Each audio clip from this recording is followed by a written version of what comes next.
नमस्कार। My school my economics channel में एक बार आपका पुनः स्वागत है। रिजर्व बैंक से संबंधित हमारे आर्टिकल का दूसरा भाग हम शुरू करते हैं। इससे पहले एक बार पुनः रिवाइज कर लेते हैं। आरबीआई का वर्ष जुलाई से जून तक माना जाता है। आरबीआई देश का अपेक्स या अग्रणी बैंक है, क्योंकि अन्य बैंक इसी के अधीन काम करते हैं। इसकी स्थापना 1 अप्रैल 1935 को आरबीआई एक्ट 1934 के तहत स्थापित होती है। डॉक्टर भीमराव अम्बेडकर का इस बैंक की स्थापना में महत्वपूर्ण योगदान रहा है। इसके बाद में हमने देखा था कि हिल्टन यंग कमीशन की सिफारिश पर इस बैंक की स्थापना की गई थी। Royal commission on Indian currency and finance के नाम से ये कमीशन भारत आया था। और अम्बेडकर की पुस्तक का नाम था the problem of the rupee, its origin and it's solution में जो डॉक्टर अम्बेडकर के विचार थे उनको यंग आयोग ने सराहना किया था।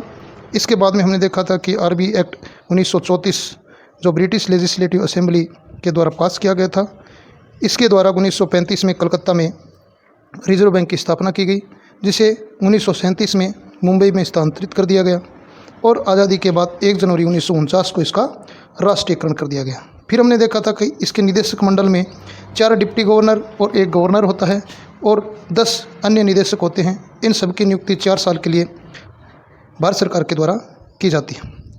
इसी प्रकार से इसके मैनेजमेंट को संभालने के लिए वित्तीय पर्यवेक्षण बोर्ड होता है, जो वित्त से संबंधित काम को देखता है।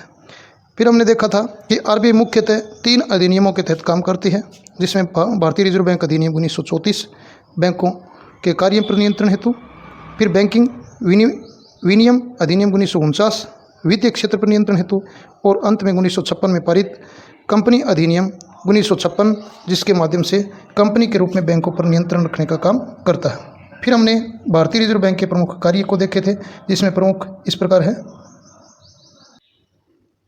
जैसे नोट निर्गमन का कार्य रिजर्व बैंक का है। 1 रुपये का नोट और सभी सिक्कों को छोड़कर अन्य सभी कागजी मुद्राएं रिजर्व बैंक के द्वारा जारी की जाती है, जो न्यूनतम कोष प्रणाली पर आधारित है, जिसका हम 1956 से पालन कर रहे हैं। 115 करोड़ रुपए का सोना और 85 करोड़ रुपए की विदेशी प्रतिभूतियां रखकर हम या आरबीआई जितना चाहे पैसे छाप सकती है। इसके बाद में मौद्रिक नीति तैयार करना, बैंकों का बैंक जैसे अन्य हम रिजर्व बैंक के कार्य देखे थे। आज हम शुरू करते हैं अगला इसका अध्याय कि जो बैंक है वो साख का नियंत्रण या मुद्रा का जो आपूर्ति है उसको किस प्रकार से प्रभावित करता है। तो साख नियंत्रण के 2 उपकरण हैं। पहला है मात्रात्मक उपकरण। इसके माध्यम से रिजर्व बैंक अपने अधीनस्थ बैंकों की या फिर भारत में विद्यमान सभी बैंकों में मुद्रा की आपूर्ति यानी उसकी मात्रा को नियंत्रित करता है।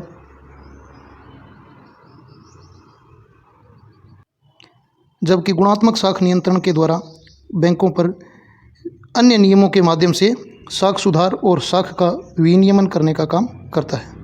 मात्रात्मक उपाय में पहला उपाय है बैंक दर। बैंक दर क्या होती है? यह दीर्घकाल से संबंधित होती है। वह दर है जिस पर केंद्रीय बैंक व्यापारिक बैंकों को दीर्घकाल के लिए उधार देती है। यह उधार यह एक प्रकार से बिलों की पुनर्कटौती होती है, जिसके माध्यम से बैंक अपने जो सिक्योरिटीज़ पेपर है वो रिजर्व बैंक के पास गिरवी रखती है और फिर रिजर्व बैंक से उधार लेती है। इस बैंक दर का जो प्रभाव है वो बाज़ार पर दीर्घकाल में पड़ता है, इसलिए इसका जो परिवर्तन होता है वो रेपो और रिवर्स रेपो की तुलना में कम होता है। वर्तमान में बैंक दर 5.15% है। क्वार्टरली समीक्षा के माध्यम से या फिर त्रैमासिक समीक्षा के माध्यम से रिजर्व बैंक अपनी बैठक में इसको चेंज भी कर सकती है। इसके बाद में अगली जो क्रिया है या मात्रात्मक उपाय का जो तरीका है वो है OMO यानी ओपन मार्केट ऑपरेशन। इसमें सरकारी जो प्रतिभूतियाँ हैं उसको केंद्रीय बैंक बाज़ार से या फिर बैंकों के माध्यम से खरीदने और बेचने का काम करती है। जब ये प्रतिभूतियाँ बेची जाती है तो बाज़ार में जो मुद्रा है उसकी मात्रा का प्रसार किया जाता है या मात्रा बढ़ जाती है। जबकि रिजर्व बैंक को जब मुद्रा की आपूर्ति को नियंत्रण करना है तो फिर OMO के द्वारा ये प्रतिभूतियाँ बाज़ार में बेचती है और पैसे मार्केट से वापस निकाल लेती है। तो इस प्रकार से OMO की नीति है वो तुरंत प्रभाव से बाज़ार से मुद्रा की आपूर्ति यानी लिक्विडिटी बढ़ाने और लिक्विडिटी घटाने के काम आती है। इसके बाद में तीसरी जो दर है वो है cash reserve ratio. Cash reserve ratio इसके अंदर क्या होता है कि सभी वाणिज्यिक बैंक है वो अपनी कुल जमा का एक निश्चित भाग है वो रिजर्व बैंक के पास रखता है, जिसके बदले में रिजर्व बैंक उसको कोई ब्याज नहीं देती है। लेकिन अन्य सुविधाएं जैसे क्लियरिंग हाउस की सुविधा है, ठीक है, और फ्री में जो सुविधा बाकी जैसे सलाहकार की सुविधा देना है या प्रबंधन से संबंधित अन्य कोई जानकारी चाहे वो उपलब्ध करवाने का काम करती है। CRR यानी कैश रिजर्व रेशियो की जो वर्तमान दर है वो 4.5% है। तो अपनी कुल जमा का एक निश्चित भाग यानी 4.5% प्रत्येक बैंक रिजर्व बैंक के पास रखेगी। इसके बाद में अगला आता है स्टेचुरी लिक्विडिटी रेशियो यानी SLR। SLR में क्या होता है, सभी व्यापारिक बैंक अपनी कुल जो परिसंपत्ति होती है इसका एक भाग जो या तो स्वर्ण में हो या सरकारी प्रतिभूति में हो इसमें रखेगी, और ये रखना बैंक के लिए अनिवार्य है ताकि बैंक में होने वाली किसी भी प्रकार की दुर्घटना से ग्राहकों को बचाया जाए। वर्तमान में SLR की सीमा 18% है जो रिजर्व बैंक के द्वारा निर्धारित की गई है। तो इस प्रकार से बैंक अपनी कुल लिक्विडिटी का 18.5% तो अपने पास कैश रखेगी और 4.5% बैंक रिजर्व बैंक के पास रखेगी। तो कुल जो जमा है उसका 22.5% हिस्सा निकालने के बाद जो शेष बचता है उसी पर ही बैंक क्रेडिट क्रिएशन कर सकती है, यानी साख का जो सर्जन कर सकती है। अब इन दरों को बढ़ाती है तो इसका मतलब ये होगा कि बाज़ार में बैंकों की जो ऋण देने की क्षमता है वो घट जाती है और कम कर दिया जाता है, तो फिर इसका मतलब ये होगा बैंकों में की जो ऋण देने की क्षमता है वो बढ़ जाती है। इसके अलावा अगली दर जो अल्पकाल से संबंधित है उसको हम रेपो दर कहते हैं। रेपो दर वह अल्पकालीन दर है जिसमें व्यापारिक बैंकों को अगर थोड़े से समय के लिए या अल्पकाल के लिए, हो सकता है वो 1 घंटे के लिए, हो सकता है 10-15 दिनों के लिए, अगर मुद्रा की आवश्यकता है तो रिजर्व बैंक से वो उधार लेती है और जिस दर पर उधार दिया जाता है उसी को हम रेपो दर कह देते हैं। रेपो दर वर्तमान में 4.9% है। ये गलती से टाइप हो गई है, इसके लिए क्षमा। रिवर्स रेपो दर, यदि बैंकों के पास अल्पकाल के लिए अतिरिक्त अधिशेष है या अतिरिक्त पैसे पड़े हैं तो बैंक उस पैसे को रिजर्व बैंक के पास रख सकती है थोड़े समय के लिए और रिजर्व बैंक बदले में उसको ब्याज देता है, उसी को हम रिवर्स रेपो दर कह देते हैं। यह दर वर्तमान में 3.35% है। इसके बाद में ये जो जितने भी उपाय हैं, रेपो दर, रिवर्स रेपो दर, SLR, बैंक दर, मार्जिनल स्टैंडिंग फैसिलिटी रेट, ये सारे बैंकों की मात्रात्मक आपूर्ति को प्रभावित करता है। इसके अलावा गुणात्मक उपाय में पहला है चयनात्मक साख नियंत्रण।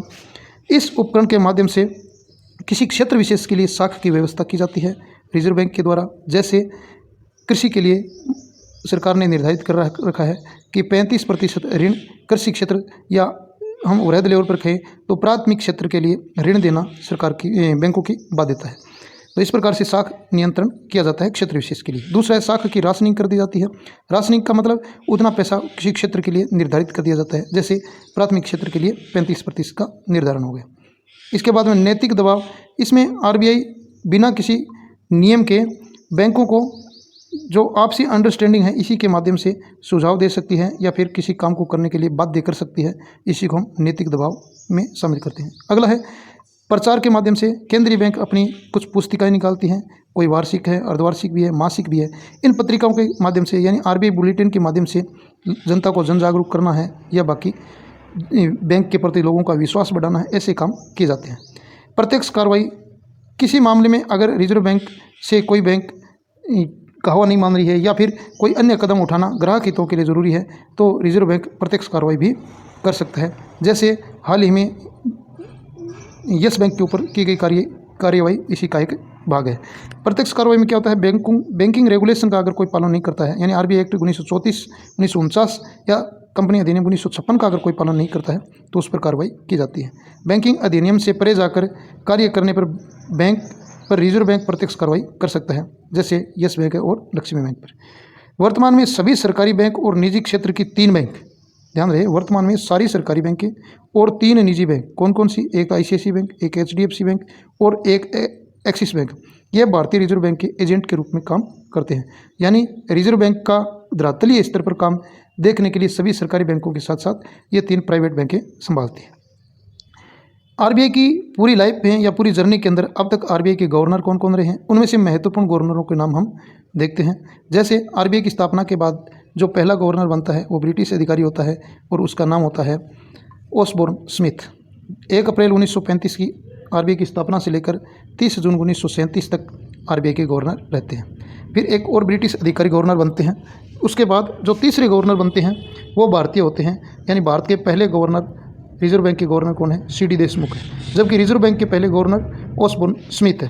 सी डी देशमुख की नियुक्ति आज़ादी से पहले ही 11 अगस्त 1946 को की जाती है और राष्ट्रीयकरण के बाद तक। तो इसलिए ये पूछा जाए कि राष्ट्रीयकरण के समय रिजर्व बैंक के गवर्नर कौन थे? C D Deshmukh. और आज़ादी के समय रिजर्व बैंक के governor C D Deshmukh. C D Deshmukh तीसरे रिजर्व बैंक के गवर्नर है।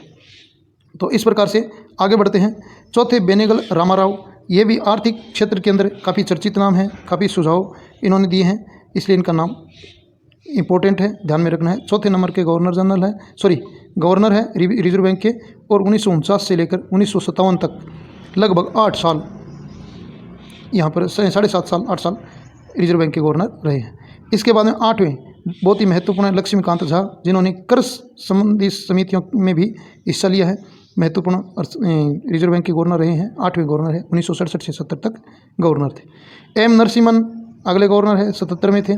फिर डॉक्टर मनमोहन सिंह, बहुत ही महत्वपूर्ण क्वेश्चन है, जो भारत के प्रधानमंत्री है, भारत का एकमात्र प्रधानमंत्री है जो कभी रिजर्व बैंक के गवर्नर रहे हैं। 1982 से लेकर 1985 तक रिजर्व बैंक के गवर्नर रहे हैं। उसके बाद में 19वें नंबर पे जो रिजर्व बैंक के गवर्नर बने वो है सी रंगराजन। सी रंगराजन 1992 से लेकर 1997 तक रिजर्व बैंक के गवर्नर रहे हैं। इसके बाद में विमल जालान का नाम आता है, फिर वाई वी रेड्डी का, और जालान समिति भी गठित हुई है। तो अन्य आर्थिक मुद्दों पर भी विमल जालान का महत्वपूर्ण योगदान है, नाम पूछा जा सकता है। 22वें गवर्नर के रूप में दुवरी सुब्बाराव यानी डी सुब्बाराव रिजर्व बैंक के गवर्नर बने, जो 8 से लेकर 2013 तक रहे। उसके बाद में एक अन्य नाम, महत्वपूर्ण नाम, रघुराम गोविंद राजन या रघुराम राजन रिजर्व बैंक के गवर्नर रहे हैं। वर्तमान में IMF के सीनियर इकोनॉमिस्ट है।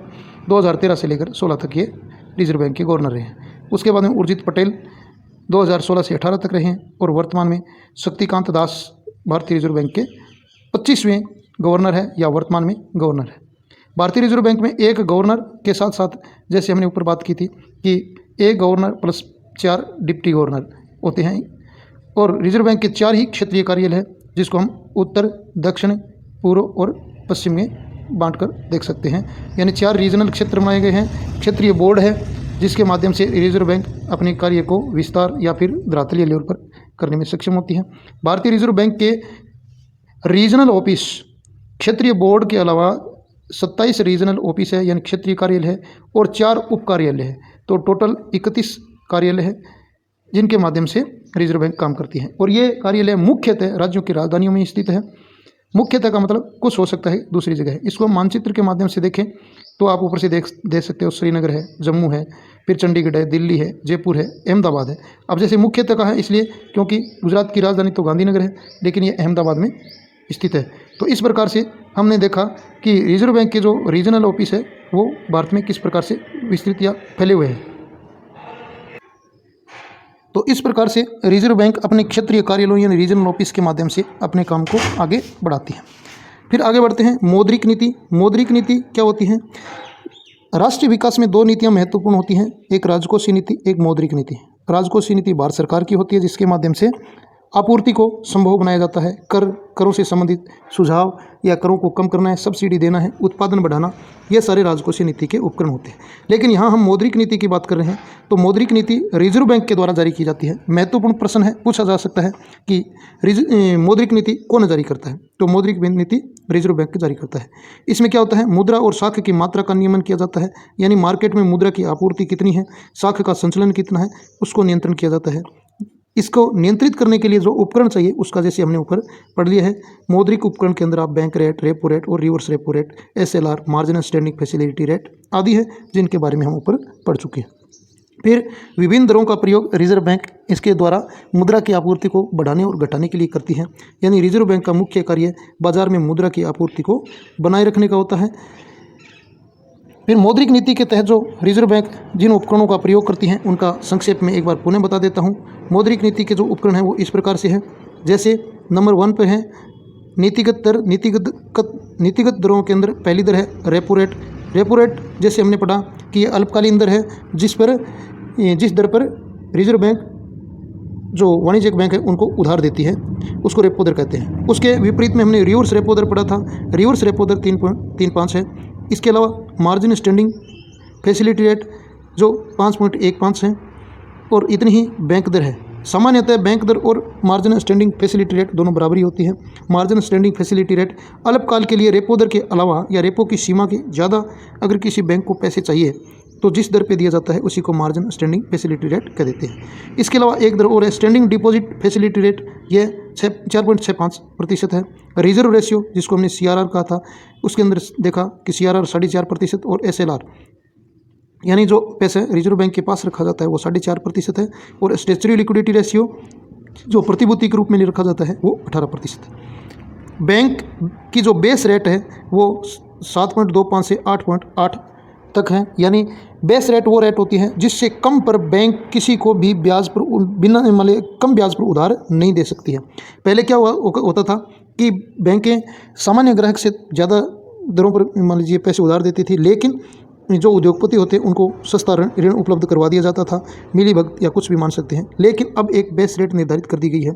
प्रत्येक बैंक जिनके लिए बेस रेट अलग अलग हो सकती है, लेकिन इनकी सीमा 7.25 से 8.8 होती है। इससे कम पर किसी को भी ऋण नहीं दे सकती कोई भी बैंक, तो ये बेस रेट है। इसके बाद में MCLR है, वो 6.7 से लेकर 7.3 तक होता है। MCLR का मतलब marginal cost of fund based landing rate, जो उधार का जो दर है उसके ऊपर बेस्ड ऑन लैंडिंग रेट, उधारी के ऊपर निर्भर करता है। इसके अलावा सेविंग डिपॉजिट रेट, जो सामान्य ग्राहक है और उनका बैंक में खाता है, तो सेविंग जो उसके खाते में पैसे पड़े हैं उस पर भी बैंक को कुछ ब्याज देना पड़ता है। इसी को हम सेविंग डिपॉजिट रेट कहते हैं। यह रेट 2.7 से 3% होती है, यानी आपका जो बैंक में खाता है, जो उपभोक्ता का बैंक में खाता है, तो उस पर बैंक कुछ ब्याज देती है और उस ब्याज की जो दर है वो 2.7 से 3% है। ये पहले 4 हुआ करती थी, अब धीरे धीरे बैंक कम कर रही है। इसके अलावा टर्म डिपॉजिट रेट 5 से 7.75 के बीच रहती है। टर्म डिपॉजिट रेट के अंदर दर है वो सेविंग डिपॉजिट रेट से ज़्यादा होती है। RBI अपनी कुछ महत्वपूर्ण पुस्तकें छापती हैं, जैसे हमने पहले जिक्र किया था कि उपभोक्ता को जागरूक करने के लिए, या फिर अपनी नीतियों से संबंधित पुस्तकें लिखती हैं, उसी को हम RBI की रिपोर्ट्स कह देते हैं। और किसी मौद्रिक नीति पर भी जो प्रकाशित करती है उसे RBI रिपोर्ट कहते हैं। इसमें पहली रिपोर्ट है RBI bulletin. RBI bulletin Bharat में बैंकिंग की प्रवृत्ति और प्रगति से संबंधित वार्षिक रिपोर्ट है। तो आपसे पूछा जा सकता है कि RBI की वार्षिक रिपोर्ट कौन सी है, तो RBI बुलेटिन RBI की वार्षिक रिपोर्ट है, जिसके माध्यम से जो मौद्रिक प्रवृत्ति है उसको बताया जाता है। इसके अलावा वित्तीय स्थिरता रिपोर्ट रिजर्व बैंक जारी करती है, इसका नाम भी आपको ध्यान में रखना है। विदेशी मुद्रा पर आरक्षित रिपोर्ट, मौद्रिक नीति रिपोर्ट आदि रिजर्व बैंक जारी करती है। तो आपको RBI बुलेटिन और वित्तीय स्थिरता रिपोर्ट दोनों मुख्यतः ध्यान में रखना है, बाकी का नाम भी याद रख सकते हैं। इसके अलावा बैंक कुछ मासिक यानी monetary and credit finance review भारतीय रिजर्व बैंक की बुलेटिन है, यानी मॉनेटरी मौद्रिक और जो क्रेडिट है यानी ऋण है उसके ऊपर भी रिव्यू जारी करती है। ये रिव्यू मासिक होते हैं। इसके बाद में साप्ताहिक आधार पर भी कुछ प्रकाशन किया जाता है। तो इस प्रकार से हमने अभी तक रिजर्व बैंक के कार्य, इसकी स्थापना, इसके गवर्नर के बारे में संपूर्ण जानकारी ली है। ये सारी जानकारी आपको कॉम्पिटिटिव एग्जाम यानी आपका जो पेपर होगा सर्विस के लिए, उसके लिए भी महत्वपूर्ण है, और इसके अलावा आप जो मैक्रो इकोनॉमिक्स एक टॉपिक है इसके लिए भी महत्वपूर्ण है। आपने वीडियो सुना, इसके लिए आपको धन्यवाद। वीडियो अगर पसंद आए तो लाइक और सब्सक्राइब करना, अच्छा लगे तो आप सुझाव भी दे सकते हैं, आपके सुझाव प्रशंसनीय हैं। इसी प्रकार आगे हम बने रहेंगे। तब तक के लिए जय हिंद, जय भारत।